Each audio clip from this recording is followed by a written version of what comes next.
तुम्हाला केरला स्टोरीमधला तो सीन आठवतोय का, जिथे एका हिंदू मुलीला जबरदस्तीने बीफ खायला घातलं जातं? हो, तोच सीन. त्या एका सीनमुळे ना इंटरनेटवर एकच वादळ उठलं. आणि मग साहजिकच एक प्रश्न आपल्या सगळ्यांच्या मनात येतो की काय खरंच हिंदू धर्मात गोमांस खाणं निषिद्ध आहे? चला तर मग आजच्या या विश्लेषणात आपण याच नाजूक विषयाचा जरा खोलात जाऊन शोध घेऊया. या प्रश्नाचं उत्तर मिळवण्यासाठी ना आपण 5 टप्प्यांमधून जाणार आहोत. आधी बघूया शाकाहाराबद्दलचे गैरसमज, मग धर्मग्रंथ नक्की काय म्हणतात ते पाहू, त्यानंतर इतिहासात नक्की काय बदल झाला, आजची डेटा आणि राजकारणाची काय परिस्थिती आहे, आणि शेवटी हा निवडीचा प्रश्न आहे की हट्टाचा, हे समजून घेऊ. ओके, तर सगळ्यात आधी एका मोठ्या गैरसमजालाच हात घालूया. आपल्याला काय वाटतं की बहुतेक सगळे हिंदू हे पक्के शाकाहारी असतात, बरोबर? पण खरंच तसं आहे का? आकडेवारी काहीतरी वेगळंच सांगतीये. प्यू रिसर्चचा एक सर्व्हे आहे आणि त्यानुसार भारतातले तब्बल 56% हिंदू हे मांसाहारी आहेत. हो, तुम्ही बरोबर ऐकलंय, अर्ध्यापेक्षा जास्त.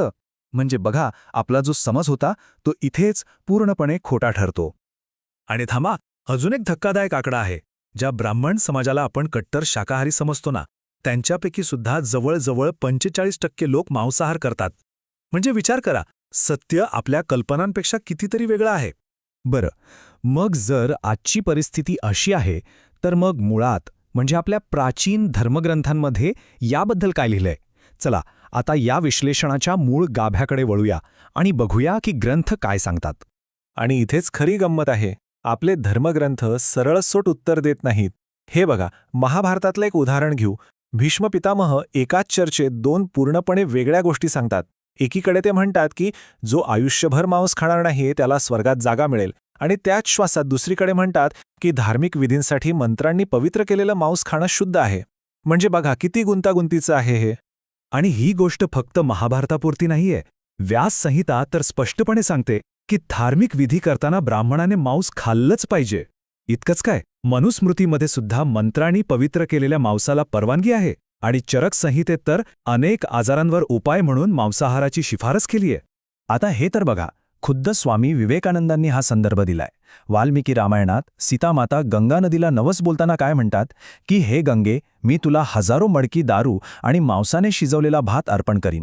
विचार करा, खुद्द सीतामाता मांसाचा नैवेद्य दाखवण्याचं वचन देत आहेत. यावरून मांसाहार त्या काळात किती सहज आणि सामान्य गोष्ट होती याचा अंदाज येतो.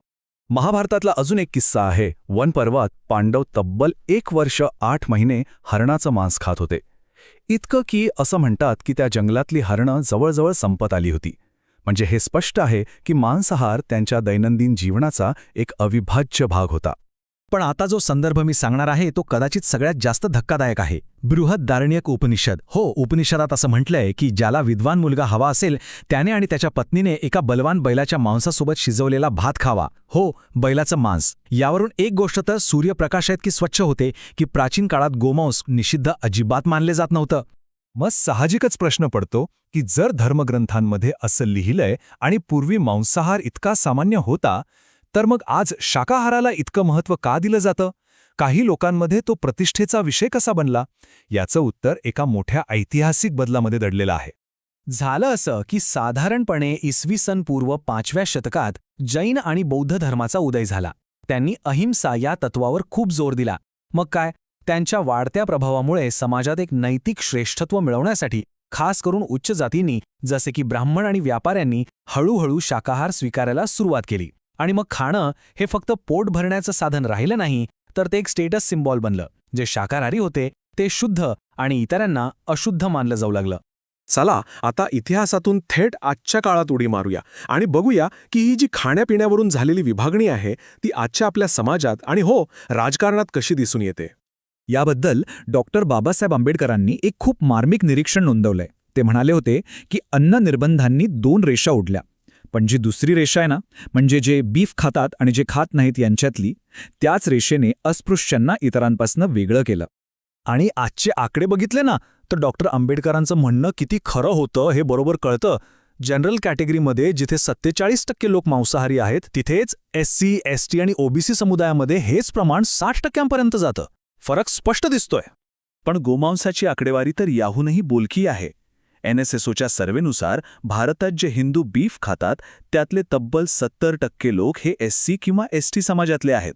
तीच विभाजन रेषा जिच्याबद्दल बाबासाहेब बोलले होते ती इथे अगदी स्पष्ट दिसते. आणि ही विभागणी फक्त जातीपुरतीच नाहीये, तर राज्यांमध्ये सुद्धा जमीन आसमानाचा फरक आहे. उदाहरणार्थ राजस्थानमध्ये 63% लोक शाकाहारी आहेत आणि केरळमध्ये फक्त 2%. यावरून काय सिद्ध होतं की हिंदू धर्म हा काही एकसंध दगड नाहीये, तर त्यावर स्थानिक संस्कृतीचा प्रचंड मोठा प्रभाव आहे. आणि मग येतो राजकारणाचा खेळ. हे तर बघा, एकच पक्ष भाजप उत्तर भारतात गोमांसाला पाप ठरवून लोकांमध्ये फूट पाडतो आणि तोच पक्ष केरळ किंवा ईशान्य भारतात मतांसाठी चांगल्या क्वालिटीचं बीफ देण्याचं आश्वासन देतो. म्हणजे एकाच मुद्द्यावर दोन पूर्णपणे वेगळ्या भूमिका. हा निव्वळ सोयीस्कर राजकारणाचा नमुना नाही का? तर मग या सगळ्या चर्चेतून आपण कुठपर्यंत आलो? एक गोष्ट तर नक्कीच स्पष्ट होतीये की शाकाहार हा कुठलाही धार्मिक हट्ट नाही, तर तो प्रत्येकाचा एक वैयक्तिक निवडीचा भाग असायला हवा. आणि हो, याचा अर्थ असा नाही की शाकाहारी असणं वाईट आहे. उलट आजच्या काळात शाकाहार निवडण्याची खूप चांगली आणि महत्त्वाची कारणं आहेत. ते पर्यावरणासाठी उत्तम आहे, प्राण्यांबद्दलची क्रूरता कमी करतं, हवामान बदलाला आळा घालण्यास मदत करतं आणि आपल्या आरोग्यासाठी तर ते चांगलं आहेच. ही कारणं खूप खरी आणि महत्त्वाची आहेत. त्यामुळे खरी अडचण अहिंसा या तत्वज्ञानात अजिबात नाहीये, ते तर खूप सुंदर आहे. खरी समस्या तेव्हा सुरू होते जेव्हा कोणीतरी आपल्या वैयक्तिक निवडीला, म्हणजे मी शाकाहारी आहे या गोष्टीला इतरांपेक्षा श्रेष्ठ समजायला लागतं आणि त्याचा वापर इतरांना कमी लेखण्यासाठी, समाजात दुही माजवण्यासाठी आणि राजकारण करण्यासाठी करतो. आणि म्हणून शेवटी एक प्रश्न मागे उरतोच की आज आपल्या देशात अन्न म्हणजे आपलं जेवण हे खरंच श्रद्धेचा आणि निवडीचा विषय राहिलाय, की ते फक्त आणि फक्त राजकारणाचं एक हत्यार बनून गेलंय? याचा विचार आपण सगळ्यांनीच करायला हवा.